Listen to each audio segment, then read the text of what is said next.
Saglit na napatitig siya sa lalaki at umiling. You've got to be kidding me, look. Nakikipag-break ka na? Tumango si Lucas sa kanya at tulad niya. Parang wala rin siyang mabakas sa panghinayang sa mukha nito, though may konting lungkot. Kakaalis lang niya. Tumango siya. Wala siyang masabi. Ayaw naman niya tong biruin na congrats dahil alam niyang matagal ding nagkaroon ng relasyon sina Olive at Lucas. Siya nga nakahanap pa sana ng babaeng siseryosohin para ang hirap namang abutin. Nagaya si Elorang lumabas silang mag-ina para daw bumili ng kwek-kwek. Tulala lang naman kasi si Kiana pagdating sa bahay. Wala siyang ginawa kundi titigan ng anak na busy sa family tree na ginagawa. Nakadikit ang picture ni Asher sa illustration board. Tabingi ang pagkakatikit dahil ang bata mismo ang gumawa, pero masayang masaya ito. Elora has no idea what is going on. Ang gusto nito at tingnan na ama si Asher pero abot kalawakan ang pangahamak na inaabot nilang mag-ina. Hindi niya alam na sumaglit si Asher sa bahay nila at para siyang nalungkot ng sobra dahil sa ginawa niyang pag-alis sa port, pero wala ring dahilan na manatili siya. Sa isang banda, tama lang na ang kapatid noon sa sinabi sa kanya, mas maraming babae ang mas dapat para sa isang tulad ni Asher. Bakit po sad ikaw, mama? Tanong ni Elora sa kanya habang naglalakad sila. Magkahawak ang mga kamay, malapit na sila sa labasan. Hindi naman na. Aniya rito at pilit na pinapasaya ang boses. Kala ko po sad ikaw. Hindi po ikaw sinama ni Tito Heyos? Mamaya po tatawagan ko. Naku, busy yun anak. Hindi na muna sigurin makakapunta sa atin. Po? Pero sabi po niya, darating siya mamaya. Bibili po siyang kwek-kwek, mama. Kumakain po siya nun? Kumain naman siguro. Inayaan na lamang niya ang anak sa mga niisip nito. Kung ang samantalang pagmapasaya dito, kay Elora. Excited na akong lumapit sa food cart ni Mang Erning. Ang paborito nilang bilihan ng kwek-kwek at fishball. Minsan, ginagawa nila na ulam iyon kapag kapos sila sa pera at game na game naman ang anak niya na kumain. Ever since, Elora was not selective of the food that she eats. Kalabasa, natutunay itong kumain sa edad na 1 taon. Ngayon, kumakain pa rin to ng mga gulay, hindi lang ang palaya na mapait at talong. Dito ka sa pavement para safe. Aniya at iniakit ang bata sa daanan ng tao. Pumili ka agad to ng malaking kwek-kwek. Lagay mo po, Lolo Iswing, sa plastic. Nakangiting sabi ng bata. Aba, opo. Bibigay ko po yan sa papa ko. Dumating na ba ang papa mo mula sa abroad? Sakay naman ng matandang lalaki. Hindi po. Nandyan lang po si papa. Nagtatrabaho sa malapit. 5 kwek-kwek po, Lolo, kasi dami po siya kumain. O sige, 5. Tatawaran ko ng pugo. Yehey! Siya naman namili din ng po pwede niyang kainin kahit pakiramdam niya wala naman siyang gana. Love ko po si papa kasi. Saka si mama ko. Ang pangalan ko po ng papa ko, Heyos. Ay, kagandang pangalan naman. Tapos ang mama mo si Kiana. Nakangisi rin naman si Erning. Napangiti din siya. Tumuhog siya ng fishball habang si Elora sinipat-sipat naman ang plastic na may kwek-kwek. Kusa tong naglagay ng matamis na sauce. Napatigil si Kiana sa pagsasalita na makarinig siya ng hiyawan sa kalsada. Agad na tumingin ang dalaga doon at gano'n na lamang ang panghihilakbot niya na makita ang isang kotse na rumaragasa. Tinutumbok ang food cart na kinatatayuan nila si Elora. Halos mabaliw si Kiana sa ospital. Dumaos-dos siya sa pader habang umiiyak. Hawak niya, o mas tamang sabihin yakap niya ang plastic na may laman na 5 kwek-kwek. Hindi niya yon magawang bitawan dahil yon ang huling alaala ni Elora bago nabangga ng kotse na tila wala sa direksyon kanina. Nasa daanan sila ng tao, kaya't paparo na ang sasakyan niya. Tinutumbok ang kanyang anak. Siya may natumba rin sa lakas ng impact pero nang marinig niya ang hiyawan, para siyang natauhan. Mabuti na lang at may mantikang natapon sa kanya, hindi na mainit. Tapos narinig niya pa ang salitang bata. Anak! Umiiyak na sambit niya habang umiiling. Hindi ko kayo anak, hindi ko kaya. Wala siyang pakialam kung nililipasan siya ng mga tao sa pasilong iyon. She was crying for her only daughter, her only wealth in this world, more than her dream. Sa mga sandaling yon, gumuho ng tuluyan ang kanyang pangarap. Parang wala na siyang lakas pa na magmulat ng mga mata kinabukasan. Gusto na nga niyang mamatay. Baby ko? Muling hagulhol ni Kiana. Parang bumalik sa kanya ang gabi na sinugod siya sa ospital nang siya ay unang beses duguin sa harap ng bahay ng mga De La Peña. Ganito rin ang kanyang nararamdaman ngayon, o higit pa. Halos hindi niya magawang tignan ng anak niya kanina pa, naduguan at takandusay sa may babaw ng kotse. Hindi niya kaya. Pakiramdam niya mamamatay na rin siya ng mga sandaling iyon at kung anong masakit. Ang nakabangga kay Elora, si Olive. Si Olive de la Peña. Yes! Iyon ang malakas sa tirin ni Kiana nang siya'y mahimasmasan sa pagkabagok. Siguro abot sa langit ang kanyang sigaw nang rumihistro sa kanyang mga mata ang anak. Duguan sa Elora. Hawak sa kamay ang plastik ng pagkain na binigay kay Asher. Anak! Hiyaw niya at saka nagmamadaling tumakbo papalapit. Pero bumukas ang pintuan ng kotse at gegewang-gewang ang driver na napahawak sa side mirror. Napatingin sa roon at para siyang sinagasaan ng piso ng mapagsino ang babaeng naka-uniform na pang nursing. Olive, hayop ka! Malakas sa sigaw niya pero mas inuna pa niyang lapitan ng kanyang anak. Nagsisigaw siya dahil walang nangangahas na kumuha sa anak niyang di niya mawari kung buhay pa. May lumapit ito at pinulsuhan sa leeg. Buhay pa! Sigaw ng lalaki kahit may ilang napamadali. Kahit na si Olive, agad na lumapit at tumulong. Sinaayos na ng bata kung paano ang tamang pagkarga. Ano nangyari, Diyos ko? Ang apo ko! Sigaw ni Mang Agosto na mukhang makikisyoso lang pero nakita na sila ang naaksidente. Mang Agosto, ang anak ko! Naglupasay na iyak niya nang kunin niya ang plastik ng pagkain. Gusto niyang hawakan si Elora pero hindi niya magawa. Puno ng dugo ang mukha nito. At ang puting kotse puno ng mansa ng dugo. Naraong napaluhod siya at hindi niya na namalayan na naisakay ng anak niya sa tricycle ng lolo niya. Halika na apo, bilisan mo, maging matatag ka. Napahagulhol ng iyak si Mang Agosto. Napamadali siya kahit ang buong katawan niya ang nangangatal sa takot. Papatayin kita, tandaan mo yan? Malakas sa sigaw niya kay Olive na parang natulala pero umiyak din. Parang di yun makapaniwala sa mga nangyari. Papatayin kita, Olive? Yon ang mga huling salitang binitawan niya bago sila pumunta ng ospital. Nakayukyok siya sa sahig, nagdarasal sa Diyos ng taimtim.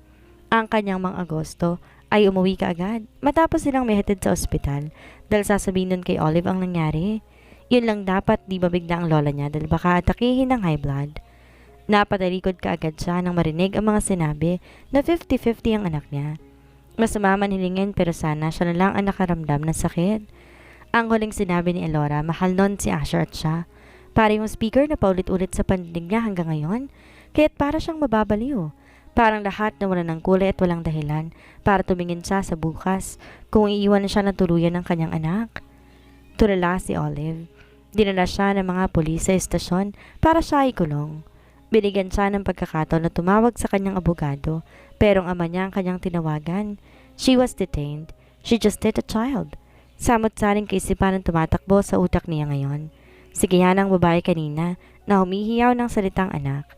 Ang sabi sa probinsya na tuluyang makunan ang buntis na sinugod sa pampublikong ospital noon. Wasn't it her? Ang edad ng bata na bangga niya tutugma sa taon na sinabi ni Kiana na nabuntis iyon sa gabi ng initiation.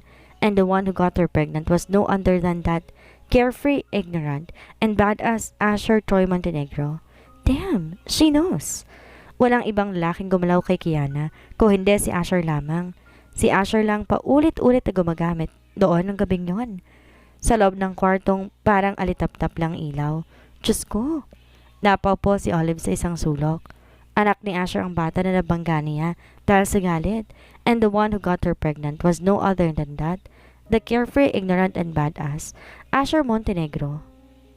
Sa daan binuhos ang Ines hanggang makasagi siya ng isang kotse ng lalaking mayaman. Nagalit sa kanya kaya nakipagkarera siya, pero sa huli at sa kisap masa, may nag-overtake na close van truck sa kanyang harapan. Kaya ang ginawa niya, kinabig niya ng husto ang manibela. Huli na mapagtanto niya na hindi niya na mabawi pa ang linya. At tumiretso siya sa isang food court kung saan may bandang nakatayo. Sa dami ng tao sa mundo, bakit si Kiana pa ang makikita niya? Bakit di na lang iba? Olive! Maotoridad na tawag sa kanya mula sa labas ng rehas. Agad siyang napatingin at ang kanyang ama ang nakita niya. Daddy! Umiiyak na sambit niya. Hindi ko sadya. Wala kang kasalanan. Diin ito kaya't napatanga siya. Ang mga salita nito tila may utos sa panindigan niya na wala siyang kasalanan kahit alam niya sa sariling meron naman. Ilalabas kita rito. You will not rot here. You will not ruin our family name.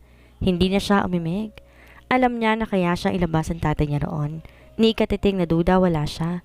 The story has a plot twist and I will write it. Ani pa ni Frederick sa kanya kaya napatangon lamang siya. Tumalikod ang ama niya kasamang abogado de Campanilla ng pamilyang de la Peña.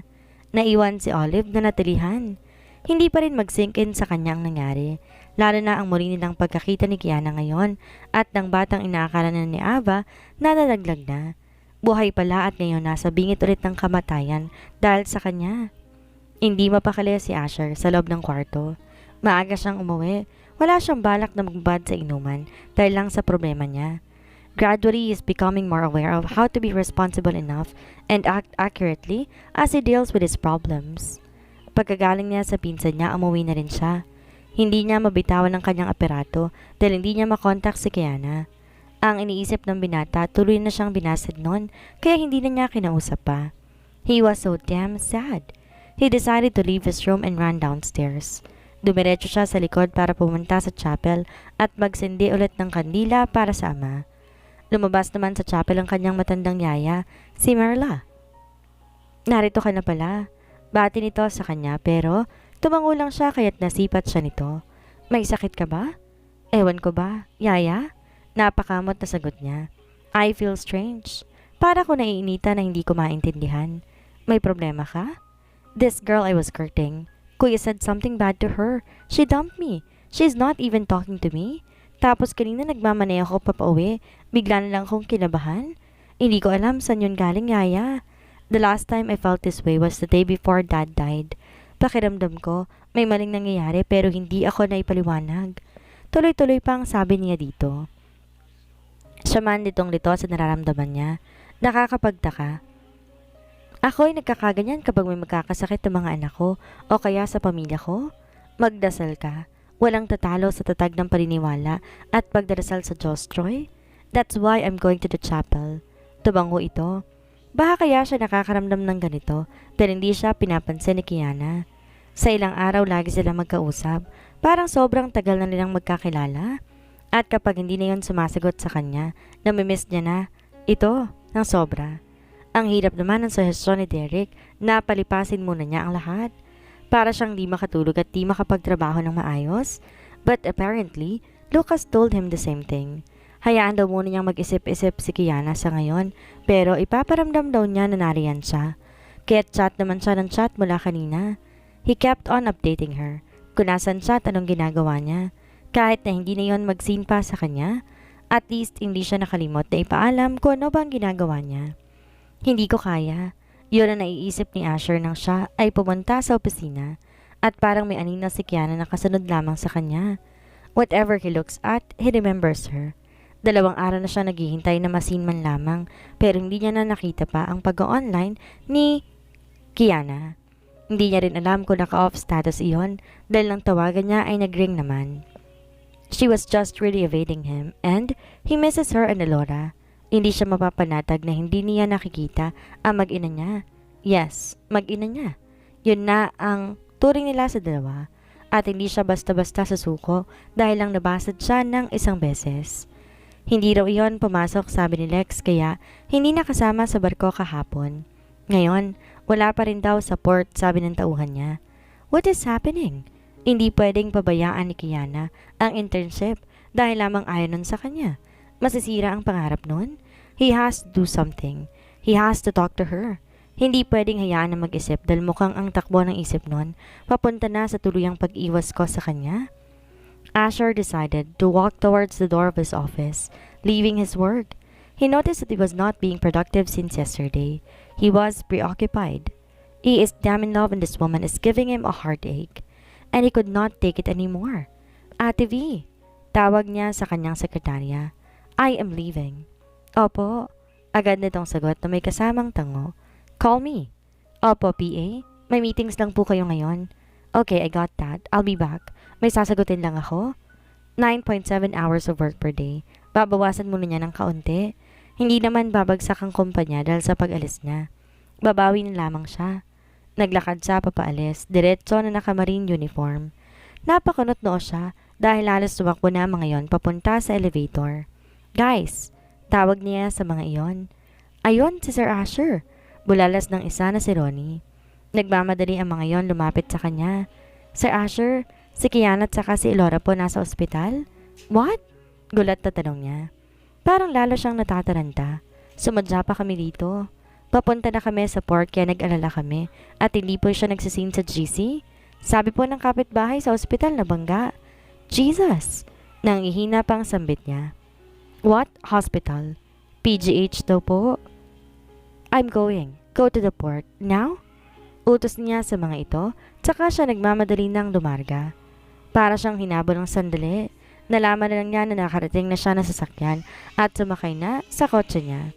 Naiiyak siya na hindi niya maintindihan. Sinong naka-aksidente? Si Elora ba? Si Kiana o ang dalawa? Diyos ko, sana naman ay maayos ang lagay ng mag-ina. Kahit naman di niya sagutin ni Kiana at tuluyan na siyang iwasan basta't maging maayos lamang ang lagay ng dalawa. Nasasaktan siya ng sobra dahil hindi pa sila nakakapag-usap ng maayos bago ito nangyari. Akala niya, hindi lang siya sinisin. Yun pala, may nangyari ng hindi maganda. He's coming. Dumating si Asher sa ospital na para bang napakatagal ng pinagmaneho niya. Kahit nang lapit lang naman at halos nasa iilang minuto lamang. Nakaalerto ang kanyang mga tauhan at agad na nagtanong sa information desk tungkol sa pasyente. Pediatric ICU po. Sagot ng nurse at di na siya naghintay pa. Pediatric ICU? Tangina, si Elora. Naglakad kagad siya para pumunta sa sinabing ICU. Patingin-tingin siya gamit ang maluhalohang mga mata. May bumalot pang sakit sa puso niya. At tulad sa mga pelikula, may mga flashbacks na mga masasayang sandali sa buhay niya at ni Elora. Kung saan nilalambing siya ng bata at tinahaplos sa mga buhok niya sa panga. Napatigal si Asher na makita ang isang babae na nakaupo sa silya. Yakap ang mga binti, nabasag ang pagkalalaki niya. Na makita ang bagsak na itsura ni Kiana. Nakasuot ito ng daster na puti na may pink na laylayan at laylayan ng mga manggas. Gising ka na ba, baby ko? Walang kasama si mama. Rinig na rinig niya ang hagulhol nito at ang pagkikpi kaya hindi niya napigil ang wag maluha. Agad niya iyong pinahid. Kiana? He called her softly. Agad dong nagangat ang mukha at ganoon na lamang ang sakit na naramdaman niya na makita niya mugtong-mugto na ang mga mata nito na para bang hindi tumahan sa pag-iyak kahit ilang sandali lamang. Asher? Anito at saka napahagulhol ako. She immediately stood up and ran to his arms. Yumakap to kagad sa kanya at niyakap din niya na mahigpit. Si Elora. Anito sa basag na boses. Napakurap siya, tinalikan to sa buhok. Baka iwan ako ng baby ko? Hindi pa siya nagigising hanggang ngayon. Kailangan niya ng brace sa likod. Iyong ulo niya, maraming dugo. Nakita ko maraming dugo. Nandun siya sa ibabaw ng kotse. Halos walang buhay. Hawak niya yung plastic at di niya binitawan. Lumakas ang iyak nito at hindi niya ito pinigilan. He saw his man swallowing lumps.